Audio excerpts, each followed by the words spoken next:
మీరు లైఫ్‌లోనే ఎక్కడ స్ట్రక్ అయ్యారు అని ఎంతమందికి తెలుసు?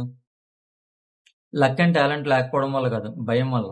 ఇప్పుడు మనం ఏదైనా స్టార్ట్ చేద్దాం అనుకుంటే జనాలు ఏమనుకుంటారు? వాళ్ళు నవ్వుతారా? లేదా క్రిటిసైజ్ చేస్తారా? లేదా ఇప్పుడు ఇది వర్కౌట్ అవ్వకపోతే మన పరిస్థితి ఏంటి? అనే భయం. ఆ భయమే మనల్ని ఏ పని స్టార్ట్ చేయకుండా ఆపేస్తుంది.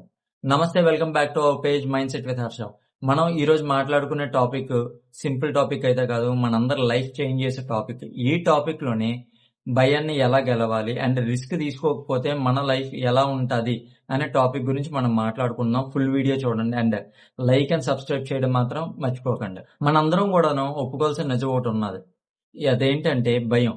భయం అనేది నిజం కాదు, అది జస్ట్ ఒక ఇమాజినేషన్ మాత్రమే. సైకాలజీ ప్రకారంగా ఫియర్ అంటే ఫాల్స్ ఎవిడెన్స్ అపీరింగ్ రియల్. అంటే 90% ఆఫ్ ద ఇమాజినేషన్స్ మనం ఏదైతే క్రియేట్ చేసుకుంటున్నామో భయం వల్ల, అది ఏది కూడా జరగదు. 100లో 1-2 మాత్రమే జరుగుతాయి. ఎగ్జాంపుల్, మనం ఒక 3 పర్సన్స్ తీసుకుందాం, ఒక 3 సిచ్యువేషన్స్ ని. ఒక కాలేజ్ స్టూడెంట్స్ సెమినార్ అవ్వబోతున్నాడు అండ్ ఇంకొక పర్సన్ బిజినెస్ చేద్దాం అనుకుంటున్నాడు అండ్ అనదర్ పర్సన్ జాబ్ లో ఏదైనా చేంజ్ అవుదాం అనుకుంటున్నాడు, రిస్క్ తీసుకుందాం అనుకుంటున్నాడు. ఇప్పుడు స్టూడెంట్ ఏదైతే సెమినార్ తీసుకుందాం అనుకుంటున్నాడో ఒక భయం అనేది ఉంటది. నేను ఇప్పుడు స్టేజ్ మీదకి వెళ్ళి సెమినార్ తీసుకుంటే ఏదైనా చెప్పేటప్పుడు దానిలో ఏదైనా తప్పు గనక దొరికితే వాళ్ళందరూ నన్ను క్రిటిసైజ్ చేస్తారా, నవ్వుతారా, హేళన చేసి మాట్లాడతారా అనే భయం. లేదా బిజినెస్ చేసే పర్సన్ కి నేను ఇంట్లో వాళ్ళందరినీ ఒప్పించి ఈ డెసిషన్ అనేది నేను తీసుకున్నాను. ఈ డెసిషన్ లో నేను కానీ ఫెయిల్ అయితే మనీ అనేది వేస్ట్ అవుతుంది, టైం అనేది వేస్ట్ అవుతుంది అండ్ వాళ్ళతోటి మనం మాట్లాడాలి. నెక్స్ట్ వచ్చేసరికి జాబ్. ఇప్పుడున్న జాబ్ బాగానే ఉన్నది కదా, ఎందుకు చేంజ్ అవడం? శాలరీ కోసం మారితే మారాలి. శాలరీ కోసం మారినప్పుడు కొన్ని డిఫరెంట్ టైప్స్ ఆఫ్ ఛాలెంజెస్ ఉంటాయి. అక్కడ ఎలాంటి ఎన్విరాన్మెంట్ ఉంటుందో మనకు తెలియదు కదా, అవసరమా అనే భయం. ఈ అన్ని భయాలు మనకు ఉంటాయి. భయం అనేది ప్రతి ఒక్కడికి ఉంటది అండ్ అలాగే ధైర్యం అనేది కూడా ఉండాలి.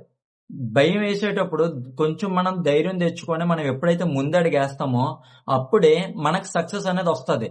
లేదు భయంతో కూర్చుంటానని అనుకుంటే మనం ఎక్కడ కూర్చున్నామో ఎక్కడున్నామో అక్కడే ఉంటాం తప్పితే ఒక అడుగు కూడాను మనం ముందడుగు వేయలేము. అండ్ మీకు ఏదైనా ఒక భయం వేసింది ఒక సిచ్యువేషన్ మీద, సింపుల్ గాను ఒక అనాలిసిస్ చేయండి. దాన్నే వరస్ట్ కేస్ సినారియో అనాలిసిస్ అంటారు. మీకు ఒక ఇమాజినేషన్ వస్తుంది భయం వల్ల, దాన్ని పేపర్ మీద పెట్టండి. దాన్ని ఒక నిమిషం చూస్తారా లేదా ఒక 30 సెకండ్స్ చూస్తారా, మీరు చూడండి.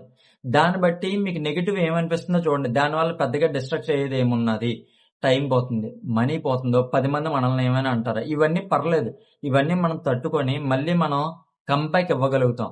ఇవి మ్యాక్స్ జరిగితే ఇవే జరుగుతాయి. మనం ప్రాణం పోదు, లేదా అంతకుమించి మన కొంపలు అయితే ఏమీ మునిగిపోవు.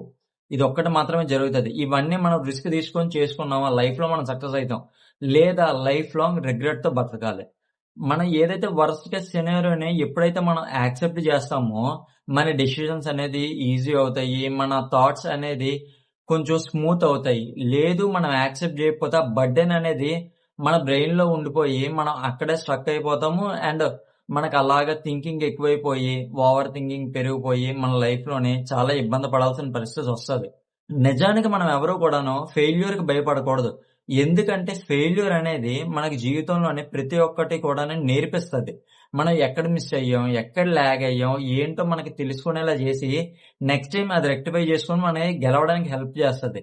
ఇన్ కేస్ అది నువ్వు చెయ్యకపోతే రిగ్రెట్ కి నువ్వు భయపడాలి. ఒక 50-60 సంవత్సరాలు వచ్చేసరికి సాయంత్రం పడుకునేటప్పుడు లేదా ఎక్కడికైనా వెళ్ళేటప్పుడు వేరే వాళ్ళు అది చేసేటప్పుడు ఆ రోజు నేను ఇది చేసుంటే బాగున్ను, ఇప్పుడు చేయలేకపోయాను అనే బాధ మనకు లైఫ్ లాంగ్ అది అలా ఉండిపోతుంది.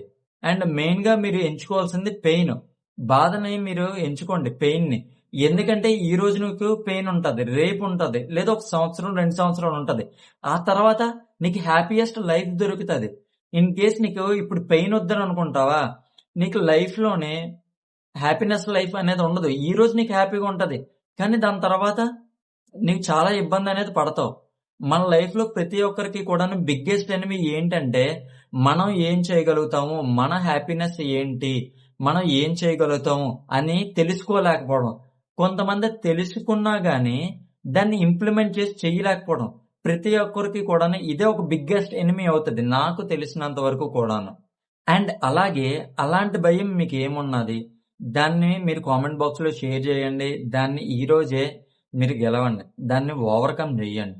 అలాంటిది పెడితే నేను కూడా ఒక పర్సనల్‌గా చదువుతాను. ఎందుకంటే ప్రతి ఒక్కరికి కూడాను ఒక డిఫరెంట్ ఎక్స్‌పీరియన్సెస్ ఉంటాయి. ప్రతి ఒక్కరు కూడా దాన్ని ఒక డిఫరెంట్ పాసిబిలిటీస్ తోటి లైఫ్‌లోని చేంజ్ చేసుకోగలుగుతారు. అందుకనే నేను కామెంట్‌లో షేర్ చేయండి లేదా చెప్పండి అని అంటాను. ఎందుకంటే ఒకరిదొకరికి తెలుసుకున్నటప్పుడు ఓకే. ఇది ఈజీ అని ఒకరికి కష్టమైనది ఇంకొకరికి ఈజీ అనిపించొచ్చు. సో, ఆ బేసిస్ మీద కామెంట్‌లో చెప్పండి. మనం వీడియో కాల్‌లో గాని ఎప్పుడైనా డిస్కస్ చేసుకుందాం అని నేను చెప్తాను. అండ్ ఫ్రెండ్స్ ఈ వీడియో మీకు నచ్చినట్టయితే గనక మీ ఫ్రెండ్స్ అండ్ ఫ్యామిలీకి షేర్ చేయండి. అలాగే సబ్స్క్రైబ్ కూడా చేయడం మాత్రం మర్చిపోకండి. And thank you guys. See you again. Jai Hind.